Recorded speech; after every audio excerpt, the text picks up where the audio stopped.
তোমার এত নদী ভালো লাগে?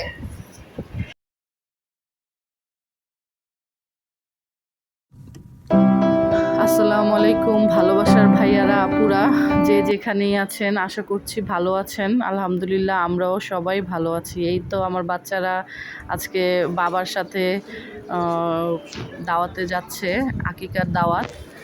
আর আমরাও মানে এখন কেন জানি মানে দিন দিন মানে ভালো লাগে না, দাওয়াত পেলে মনে হয় না যে যাই, কারণ ভালো মন্দ তো সবসময় খাওয়া দাওয়া হয়, রেডি হওয়া, বাচ্চাদের রেডি করানো, মানে এখন আর সেই মন মানসিকতা থাকে না। তারপরও মাঝে মধ্যে বাচ্চাদের সাথে আনন্দ মানে বাচ্চাদের উপভোগ জিনিসটা আনন্দ দিতে খুবই ভালো লাগে।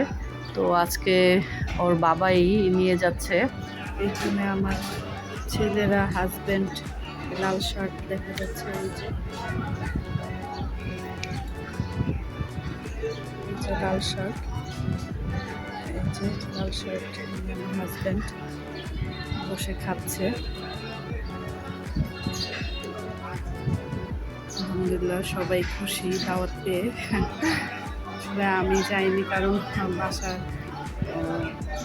আমার শাশুড়ি অসুস্থ, তাই আসলে ওনাকে রেখে আমি যেতে পারিনি। দেখতেও খারাপ দেখা যায়।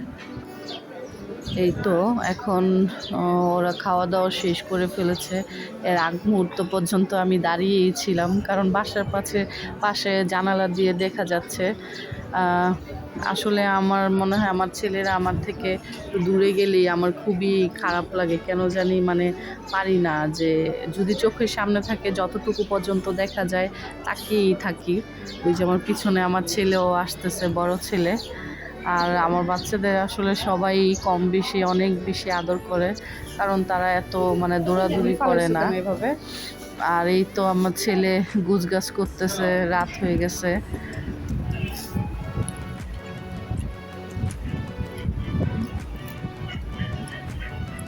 তোমার এত নদী ভালো লাগে? সুস্থ ছাড়া বাঁচেই না।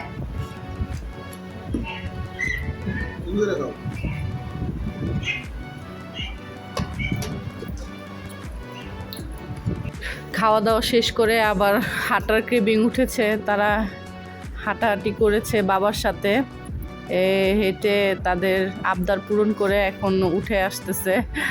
সারাদিন যে কত রকম আবদার, চাহিদা, দুষ্টামি, ভালোবাসা, কত কিছুই যে আমি পাই।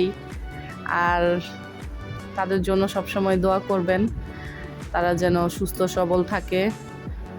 দেশের উজ্জ্বল ভবিষ্যতের জন্য দোয়া করবেন, যেন সুস্থ জাতি হয়ে ওঠে। আল্লাহ হাফেজ, আসসালামু আলাইকুম।